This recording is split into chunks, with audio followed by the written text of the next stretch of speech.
He married a golden-haired heiress from Derbyshire, and the Hamptons reverted to their blue and gold looks, for which they are famous to this day. The son of the Frenchwoman was rather clever and very worldly. He dabbled in politics and wrote a book of aphorisms. A great and lifelong friendship with the regent procured him, among other favours, an earldom.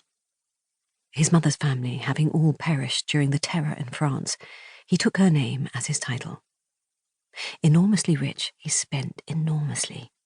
He had a taste for French objects of art, and acquired, during the years which followed the Revolution, a splendid collection of such things, including many pieces from the royal establishments, and others which had been looted out of the Hôtel Montdore, in the Rue de Varennes.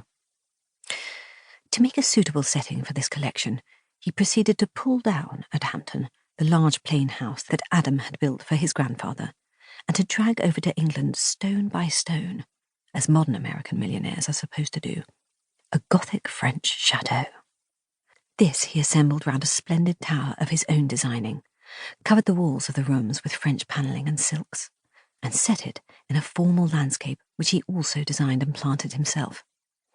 It was all very grand and very mad, and in the between-wars period of which I write, very much out of fashion.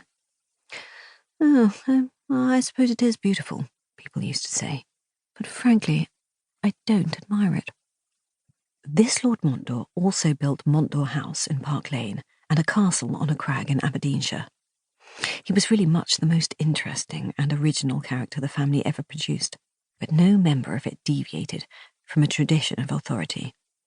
A solid, worthy, powerful Hampton can be found on every page of English history.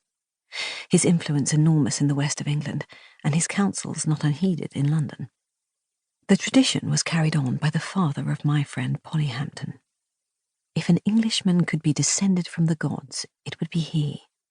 So much the very type of English nobleman, that those who believed in aristocratic government would always begin by pointing to him as a justification of their argument.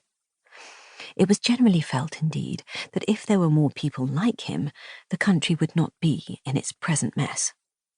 Even socialists conceding his excellence, which they could afford to do, since there was only one of him, and he was getting on.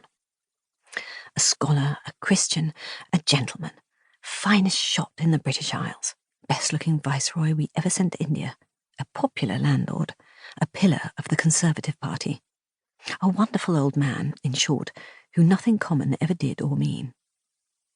My cousin Linda and I, two irreverent little girls whose opinion makes no odds, used to think that he was a wonderful old fraud.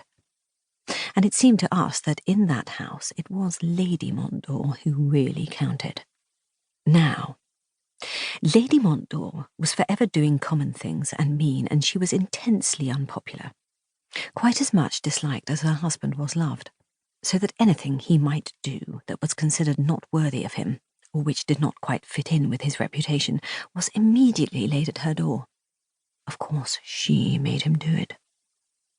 On the other hand, I have often wondered whether without her to bully him and push him forward, and plot and intrigue for him, and make him do it, whether in fact, without the help of those very attributes which caused her to be so much disliked, her thick skin and ambition and boundless driving energy, he would ever have done anything at all noteworthy in the world. This is not a popular theory. I am told that by the time I really knew him, after they got back from India, he was already old and tired out and had given up the struggle, and that, when he was in his prime, he had not only controlled the destinies of men, but also the vulgarities of his wife.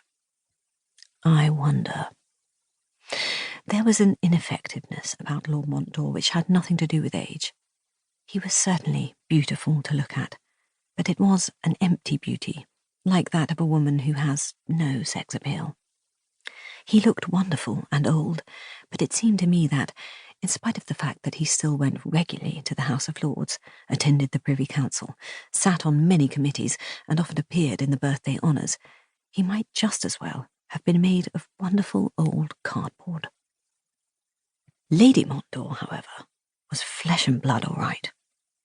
She was born Miss Perrott, the handsome daughter of a country squire of small means and no particular note, so that her marriage to Lord Montdore was